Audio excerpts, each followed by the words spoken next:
আসসালামু আলাইকুম। অপরূপা ব্লগ থেকে জানাই অনেক অনেক শুভেচ্ছা ভালোবাসা। তোমরা কেমন আছো? আশা রাখি ভালো আছো।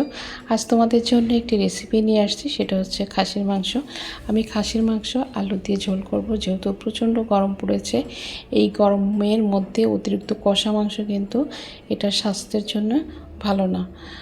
তো বন্ধুরা চলো, আমি প্রথমে এখানে পেঁয়াজ দিয়েছি, আর এখানে আমি পেঁয়াজটা একটু বেশি করে দিয়েছি। তার সাথে এলাচ, গরম মশলা, দারচিনি, লং, এই কয়েকটা জিনিস দিয়ে তারপর আগে ভেজে নিতে হবে। পেঁয়াজটা যখন নরম হয়ে আসবে তখন অন্য মশলাগুলো আমরা ব্যবহার করব। তো এভাবে আমি আর পেঁয়াজটা লাল করব না, পেঁয়াজটা জাস্ট নরম। তাই এবার আমি এখানে জিরা বাটা দিয়ে নেব। তো জিরা বাটা আমি এখানে 1.5 চামচ জিরা বাটা দিয়েছি, তোমরা জিরার গুঁড়াটাও ব্যবহার করতে পারো।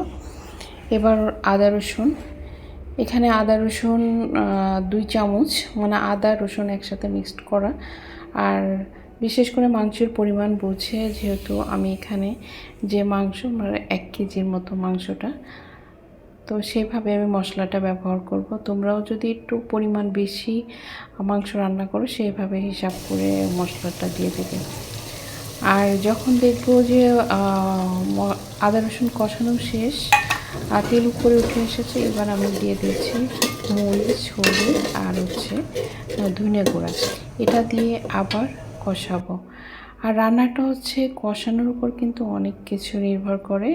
কষানোটা ভালো হলে কিন্তু প্রত্যেকটা মাংস বলো মাছ বলো, এটার স্বাদটা কিন্তু দ্বিগুণ বেড়ে যায়।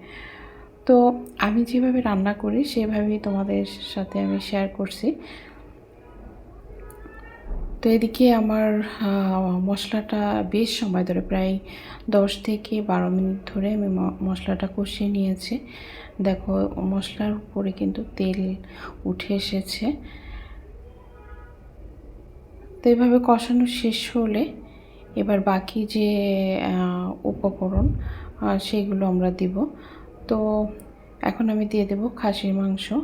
আর খাসির মাংসটা এটা তেলালা, সাথে চর্বিও আছে। তার অতিরিক্ত চর্বি যেগুলো আছে সেগুলো তো খাই না, ওগুলো ফেলে দিয়েছি। আর মাংসের সাথে যে চর্বিগুলো আছে সেগুলো সাথে নিয়ে নিয়েছি। তো এইভাবে তোমরাও খাসির মাংস খুব সহজে এই গরমের মধ্যে কিন্তু এই রেসিপিটা তৈরি করে নিতে পারবা। তাতে কিন্তু তোমাদের কোনো মানে স্বাস্থ্যের কোনো সমস্যা হবে না, কারণ অনেক সময় হজম হতে চায় না, কিছু বিষয় আছে। তো যেহেতু গরম গরম হলে কী হয়েছে, মাংস খাওয়া তো আর বাদ নেই, মাংস তো সবাই খায়, মুরগি, গরু, খাসি যে যেটা খায়। তো এইভাবে আবারও আমি এটাকে কষাবো। আর যেহেতু আমাদের এখানে গ্যাসের সমস্যা, গ্যাস ঠিকমতো থাকে না, তো গ্যাস আছে অল্প অল্প, তো এই অল্প ইসের মধ্যেই আমি মাংসটা কষিয়ে নেব। তো আমার এই কষানো প্রায় শেষের দিকে, দেখো উপরে তেল উঠে আসছে। তো এই মাংসটা প্রায় আমি 20 মিনিটের মতো এভাবে কষিয়ে নিয়েছি। তা আমি যেহেতু বলছি যে এটাই আমি আলু দেব, কারণ আলুটা আমার হাজব্যান্ড বেশি পছন্দ করে, যে কোনো মাংস একটু আলু দিলে সে খেতে পছন্দ করে, এর জন্যই আলু দিয়ে। আমিও আলু পছন্দ করি, কিন্তু ওইভাবে না যে খুব যে আলু মাংসে দিতেই হবে সেটা না। তো দেখো আমার কষানো শেষ। এবার আমি কয়েকটা শুকনো মরিচ কেটে দিয়েছি। এতে কিন্তু মাংসের স্বাদ দ্বিগুণ বেড়ে যাবে এবং ঝাল ঝাল। আর আমি একটু ঝাল খেতে পছন্দ করি, এটার কারণে এখানে কিন্তু আমি মরিচের গুঁড়াও অ্যাড করেছি, আর মরিচ বাটাটা আমি ব্যবহার করিনি। তোমরা যদি যখন রান্না করো হলুদ মরিচ যদি গুলিয়ে দাও, তাহলে কিন্তু একদম বাটার মশলার স্বাদ পাবে। আর অবশ্যই তোমরা এখানে গরম পানি ব্যবহার করবে, কারণ গরম পানিতে কিন্তু মাংসের স্বাদটা অনেক মজা হয়। আর ঠান্ডা পানির থেকে তো আমি সাধারণত গরম পানিটাই মাংসে ব্যবহার করি।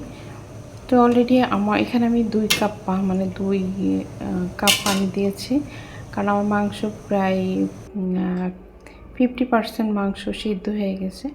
এই যে আমার রান্না প্রায় শেষের দিকে। এবার আমি যে এলাচ, দারচিনি, লং, গরম মশলা, এই 4টা জিনিস আমি এটা ভেজে রেখেছিলাম এটার গুঁড়াটা আবার দিয়ে দিলাম।